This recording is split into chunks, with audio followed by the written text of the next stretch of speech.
Masih bersama saya Adini, kembali kami sampaikan berita Padang hari ini.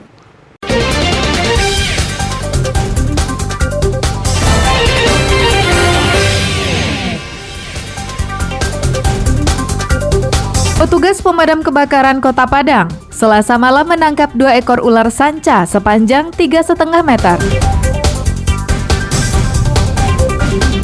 Hari terakhir masa pengenalan, rambut siswa SMK Negeri 1 Sumatera Barat dicukur guru.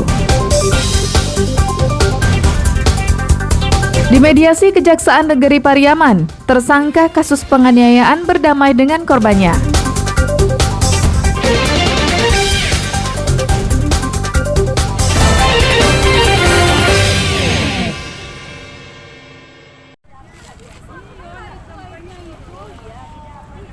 Kapal penumpang antar pulau yang sedang sandar di dermaga Tua Pejat, Pulau Sipora, Kabupaten Kepulauan Mentawai, Rabu siang ludes terbakar.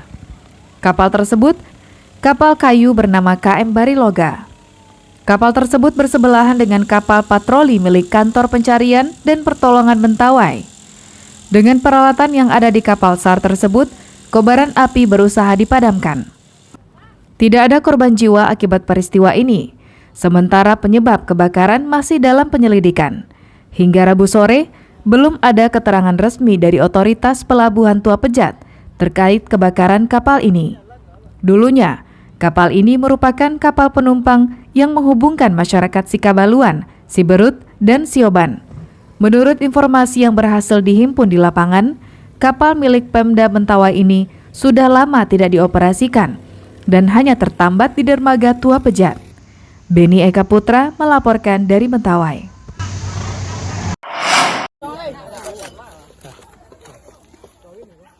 Bermula dari laporan munculnya seekor ular sanca di semak-semak dekat permukiman warga di Kelurahan Gunung Pangilun, Kecamatan Padang Utara. Dinas Pemadam Kebakaran Kota Padang menurunkan anggotanya ke lokasi. Setelah dilakukan penelusuran, ular tersebut ditemukan di dalam rongga di bawah batang pohon. Karena ukurannya cukup besar dan panjang, petugas kesulitan mengeluarkan ular tersebut dari lubang. Usaha keras petugas akhirnya membuahkan hasil. 1 ekor ular berhasil dievakuasi. Tapi tak sampai di situ. Dalam lubang tersebut ternyata ada 2 ekor ular sanca yang berukuran lebih kecil. Ular pertama panjangnya 3,5 meter. Sedangkan ular kedua sekitar 2 meter. Diperkirakan ular tersebut sepasang yang bersarang di dalam lubang itu. Penangkapan ini dilakukan petugas untuk menghindari ular tersebut menyerang manusia ataupun ternak warga. Dan sesampai di lokasi, memang kami dapatkan ular dan langsung kami evakuasi. Ternyata ular tersebut ada 2 ekor. Yang 1 ekor panjangnya ada sekitar 3,5 meter. Dan yang satu lagi 2 meter. Alhamdulillah selama 20 menit proses evakuasi dapat berjalan lancar dan ular tersebut langsung kami serahkan ke komunitas reptil amfibi Kota Padang.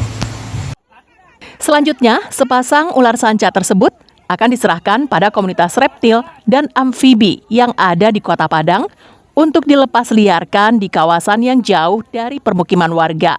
Alfi melaporkan dari Padang.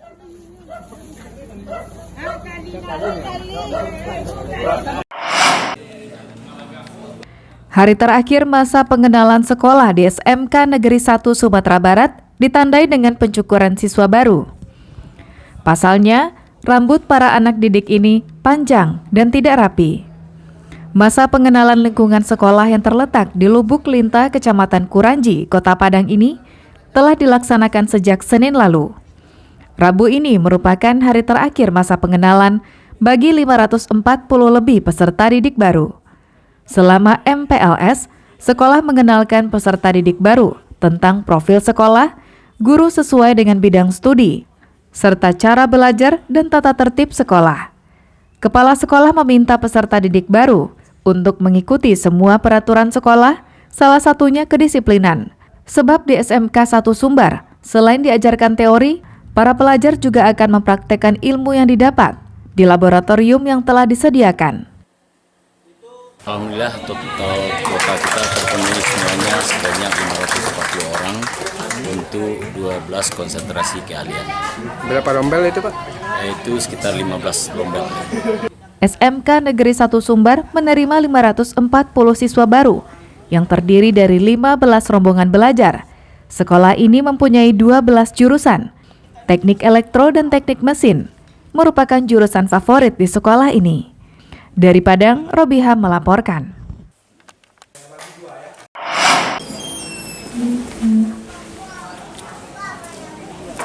Gary Marindo, tersangka kasus penganiayaan, dijemput petugas Kejaksaan Negeri Pariaman di lembaga pemasyarakatan setempat.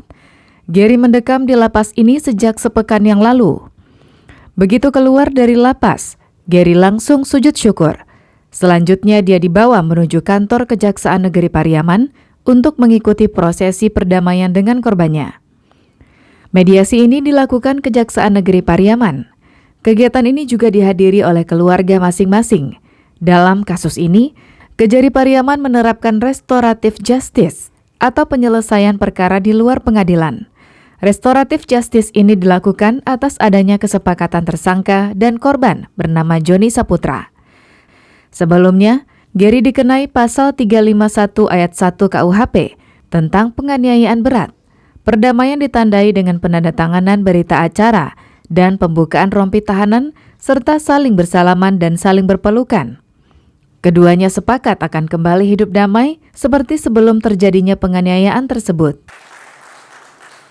Sikapnya sangat memuaskan dari pihak kejaksaan yang memediasi kami antara tersangka dan terdakwa, supaya saya dapat berkumpul lagi dengan keluarga. Untuk selanjutnya rencananya apa? Dan kedepannya biar keluarga kita kan lebih harmonis lagi, saling bertetangga. Untuk masalah ini, untuk menjalin hubungan silaturahmi lagi, biar kedepannya lebih baik lagi. Untuk saudara Gary-nya biar berubah lagi untuk kedepannya. Berarti tidak ada lagi dendam?